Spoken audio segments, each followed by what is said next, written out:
आप स्वयं भाग्यशाली हैं, आप स्वयं किस्मत वाले हैं।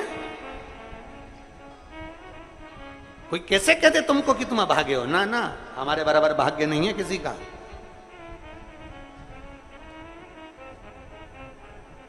तुम्हारी ग्रह खराब है, तुम्हारे ग्रह खराब है। शंभेश्वर महादेव का नाम 7 कनेर के पुष्प, कितने? 7 कनेर मालूम है? ये रोड पर जो जाते हो डिवाइडर में पीला पीला फूल लंबा, जो कि पशु पक्षी कोई नहीं खाता, जहरीला फूल माना जाता है। कनेर के 7 फूल, एक बेलपत्र। जिस समय पर कनेर का फूल बेलपत्र के साथ चढ़ाया जाएगा तो 7 कनेर के पुष्प सीधी बेलपत्र पर आपको रखना। 2-3 प्रदोष कर कर देखना। अगर कोई आपसे कहे कि आपका भाग्य ठीक नहीं चल रहा, आपकी किस्मत ठीक नहीं चल रही, आपके ग्रह ठीक नहीं चल रहा है, आप भाग्यशाली नहीं हो, पहले तुम वहां से उठ जाओ। उसके बाद में देवाधिदेव महादेव के पास 7 कनेर के पुष्प एक बेलपत्र में रखकर नंदीश्वर के पास में बैठकर श्री शिवाय नमस्तुभ्यम बोलकर अशोक सुंदरी वाली जगह पर स्पर्श कराकर भगवान शंकर पर 7 फूल के साथ बेलपत्री की डंडी अशोक सुंदरी की साइड हो, ऐसा स्मरण करते हुए शिव को समर्पित कर दे।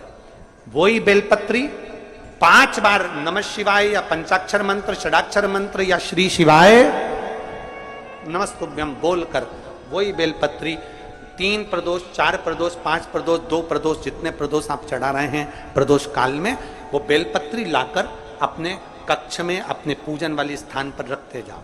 एक बेलपत्री एक प्रदोष पर लाओगे, अगला प्रदोष आएगा, कितना अंतर पड़ता है आपके भाग्य बदलने में, आपको खुद मालूम पड़ जाएगा कि आपकी किस्मत कैसे बदल रही है।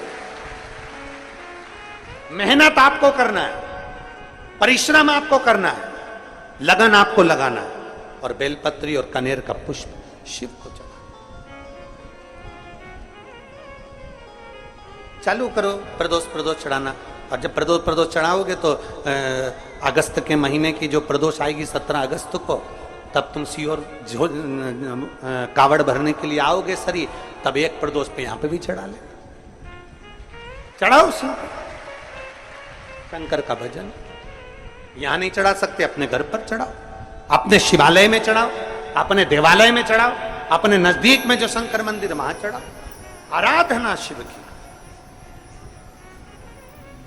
कोई कह दे तुमसे कि ये ठीक नहीं, प्रथम आप ये जो कनेर के फूल चढ़ाओगे ना, इसमें श्रंभेश्वर महादेव का भाव होना चाहिए। श्रंभेश्वर महादेव, फिर से एक बार बोलो, कौन से महादेव? श्रंभेश्वर। और फिर एक निवेदन, मान लो कि डॉक्टर कह दे कि बच्चे की धड़कन नहीं आ रही है, 7 पुष्प कोई से भी, 7 बेलपत्र अशोक सुंदरी वाली जगह पर एक एक कर कर बेलपत्र, एक बेलपत्र एक पुष्प अशोक सुंदरी वाली, एक बेलपत्र एक पुष्प अशोक सुंदरी वाली जगह पर चढ़ा दीजिए, और एक बेलपत्र उसमें से एक पुष्प लेकर अपने घर जाइए, और 15 दिन के बाद वापिस उस बच्चे की सोनोग्राफी जांच डॉक्टर के कहने से कराइए। बाबा उस बच्चे की धड़कन, श्वास और शरीर पूरा देगा। श्रंभेश्वर महादेव में, श्रंभेश्वर महादेव का जब नाम लिया जाता है तो 33 कोटि देवी देवताओं का एक साथ नाम उच्चारण हो जाता है। 33 कोटि देवताओं। श्रंभेश्वर, बोल श्रंभेश्वर महादेव की जय। श्रंभेश्वर भगवान का स्मरण किया है। आगे वर्णन आया है भगवान के सुंदर आनंदमय स्वरूप का। जब भगवान देवाधिदेव महादेव आनंद में विराजमान थे, देवता और राक्षसों ने मिलकर मंथन किया, मंथन में विष निकला जो देवाधिदेव महादेव के पास पहुंचा। शिवजी ने विष को धारण करा, क्योंकि घर का जो बड़ा होता है, घर का जो बुजुर्ग होता है, उसको बहुत सहना पड़ता है, बहुत सहना पड़ता है। घर का जो बुजुर्ग है, घर का जो बड़ा है, उसको सहना पड़े, सहन करना पड़े। और सहने की आदत होना भी चाहिए।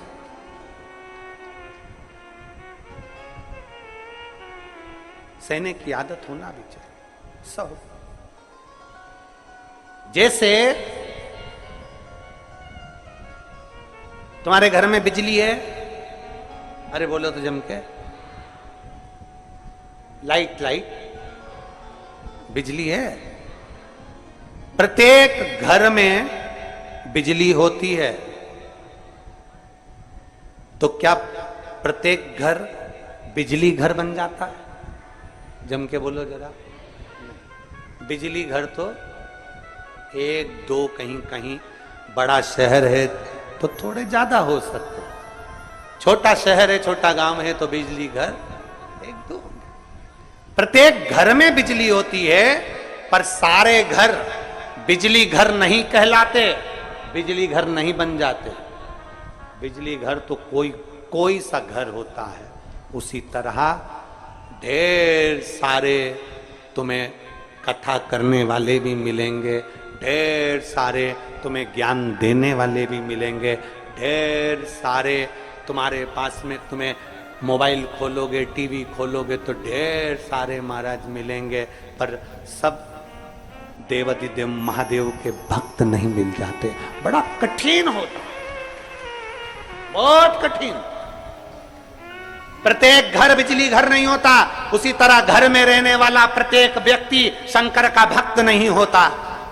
उस घर में रहने वाले 10 लोगों में, 15 लोगों में, 20 लोगों में, 25 लोगों में, 5 लोगों में, 10 लोगों में कोई 1-2 ऐसे होते हैं, कोई 1-8-2 ऐसे होते हैं जो शंकर की भक्ति में डूबे होते हैं, शिव के स्मरण में डूबे होते हैं। घर वालों को मन लगता है, घर वालों को लगता है कि काम पर काम हो रहे हैं, अच्छे अच्छे काम हो रहे हैं, खूब अच्छे काम हो रहे हैं, पूरे खानदान में अच्छे अच्छे काम हो रहे हैं। कई लोग कहते हैं इसकी कृपा हो गई, उसकी कृपा हो गई। ना, जो रोज तुम्हारे घर में से कोई एक व्यक्ति शंकर को जल चढ़ाने जा रहा है, ये उसकी कृपा है जो तेरे घर में आज सब कुछ आनंद होता चले जा रहा है, ये उसकी कृपा है।